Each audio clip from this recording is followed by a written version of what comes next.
Hi students, welcome to the history class. Ma, in the last video, I've explained you the NID system. Do you remember? Now, let us today go with the Rayoti system. What was this Rayoti system? That we'll see. Okay? Now see, indigo on the land rights. Now, rights or roti or raitu in Telugu, anything is one and the same. Means the cultivator or the farmer. Okay ma? Please make it up in your minds. Now see here. Here in the right system, what the planters did? The planters forced the rights to sign an agreement, and this agreement was called as the Satta. Satta, S-A-T-T-A, Satta. Okay, this is an agreement which the planters forced the rights to sign, and at times this agreement was signed by the village headman. This agreement was signed by the village headman on behalf of the rights. So here the planters, they used to give the rights a big lump sum amount of money, and they used to make the rights sign an agreement. What for is this agreement? This agreement is for the cultivation of indigo. This agreement states that the the cultivator has agreed, the cultivator or the farmer has agreed to cultivate indigo in his land. Okay, so this is the agreement, and at times the village headman, each and every village will be having one headman, no ma?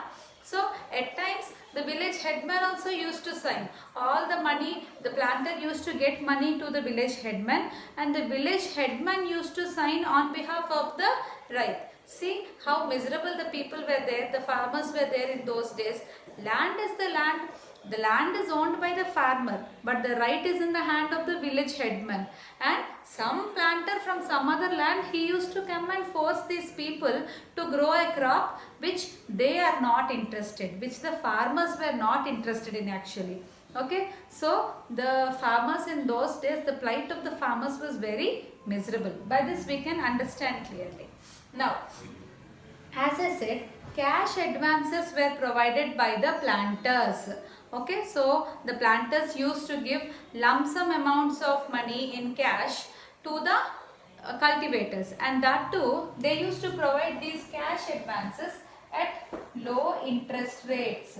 At a very low interest rates, these cash advances were, cash advance means some amount of advance was provided to the farmer by the planter at low interest rates. Okay, now because the advance amount was given earlier only, so in the early stage, in the starting, the farmers were also very much interested to make agreements with the planters because they were getting cash in advance, na?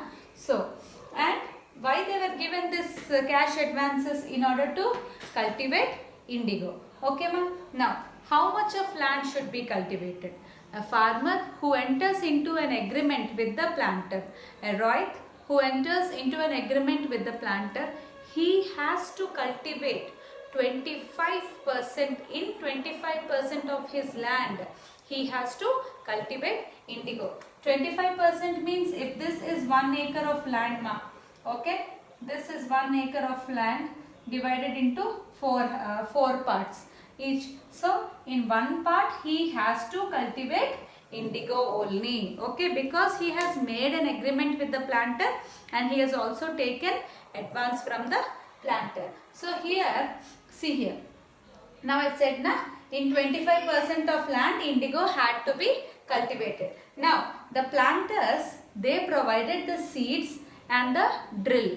Drill is an equipment in order to sow the seeds. So these two were provided by the planters to the cultivators or to the rights. Okay.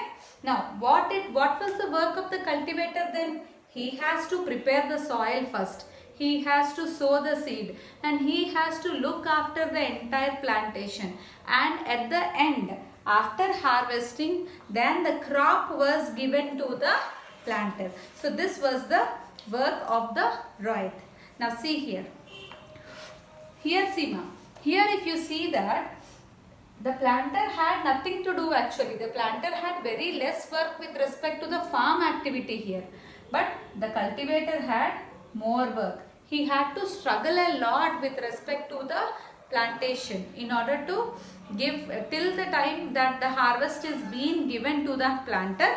The cultivator had to struggle a lot.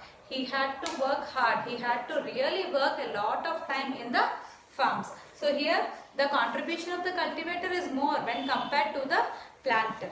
Now see in your textbook, when the crop was delivered to the planter after the harvest, a new loan was given to the Roy and the cycle started all over again. So here when the crop is delivered to the planter, and the planters, they used to provide very less price to these crops, ma'am.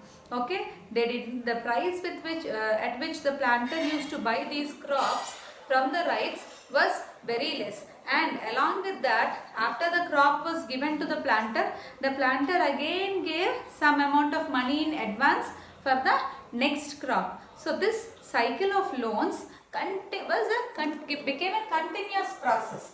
Now see, I'll see here, ma'am. Here first the planter is there. The planter has given a loan. Okay, loan L is given to the planter. Whom he gives? He give it to Rohit R. Okay. Now this Rohit R, what is he doing? He is cultivating the crop C. Okay. After this cultivation, what he is doing? He is again handing over this crop to the planter. Okay. The planter buys the crop from the Rohit.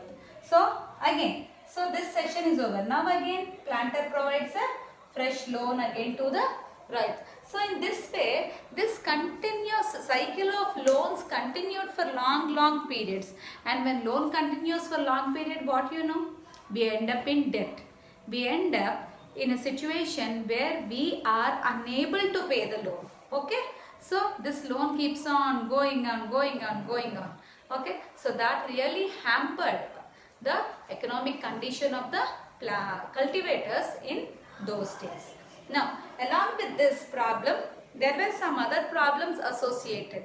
What are they? We'll see. Here see. The peasants realized how harsh the system was. So as I said, in the start, the peasants really liked that system, that Rauti system, because advances were given to them. But after some period of time, they realized that this system was hampering them because of the continuous loans that they were taking from the planters. This system was spoiling their economic conditions. So they did not like this system. Okay, the price, now see in your textbook, underline page number 35. I am reading out these two paragraphs. I will be telling the lines to underline. You please underline them. Now the first line to underline was, peasants were initially tempted by the loans, soon realized how harsh the system was. Underline that. The second point, the price they got for indigo they produced was very low. Okay, and the cycle of loans never ended. That too I explained. Some other points are, the planters usually insisted that indigo be cultivated on the best soils in which peasants preferred to cultivate rice. So here see, the planters, what they insisted, the indigo, the cultivators, they told the cultivators to cultivate indigo in the best soil, where actually the cultivators used to cultivate rice. Okay, so the best soil was used for the cultivation of indigo. Indigo moreover had, underline that line also, the planters usually insisted that indigo be cultivated on the best soils in which peasants preferred to cultivate rice. The next point, indigo moreover had deep roots and it exhausted the soil rapidly.